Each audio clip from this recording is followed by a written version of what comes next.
Grabe na jud ka mahal ang gasolina no. Wala jud ko kauyon. Samot na ning mga drivers nato sa Philippines no. Luoy biya ako kanang mga balita, mga nang nabuhig tarong gani nga naapektuhan aning inamaw nga away sa Iran ug Amerika. But bullshit ko ninyo ha. Kapoy kay mo do. Kay mo giammo. Mo ni ang vlog no, how we prepare ourselves or our families of this crisis.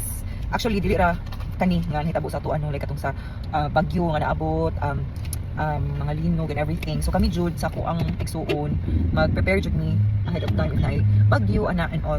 So mag-prepare jud mi ana like andam jud mi no kay mabeta kabalo ni na mga bata so mo ginamang for me prioritize. So ang amo ang or ako ang gibuhat ron kay gahapon na malit na ko mga tubig, groceries o extra nga bugas kay kuan man good, we don't know what will happen next since nag-declare na si Marcos of national emergency chorot ana. And then next na karong adlaw is mapalit ni og power station. Nganong need na mo ang power station kay ako, especially ako nagtrabaho ko sa balay. So need na ko og electricity kana mag-work sa laptop ana. And wala bita kabalo no nga basig mag-run out og galit kay tungod wala na oil ang Philippines. So at least we are prepared sa among side no, we are prepared. I know dili gid tanan maka-afford og ingon ana no, but may tag na ay lain lang sad nga resolution ang i-offer sa government. I don't know unsa but at least we are prepared. And willing man sad ni mo share mo tabang gyud but dili gid mi mo tabang nga vulgar nga tabang dili ana dai. Ang tabang is ano ra gyud silent. Ana ra gani dili kanahan i-mention ang mga pangalan kung mo tabang ni.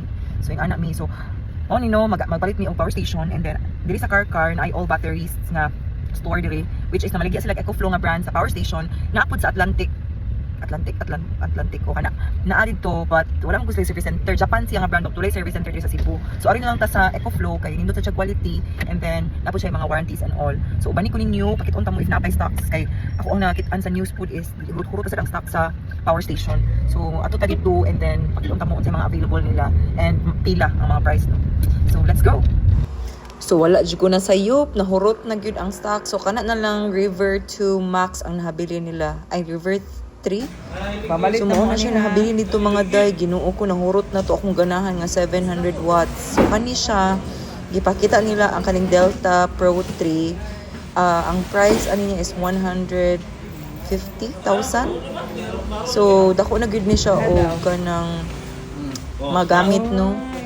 And then ako ang bet gyud is katong usa nga 99,000 from 140 something. Kana siya man akong ganahan paliton. So yeah, nabunaw na inyong auntie. So maoro to bye.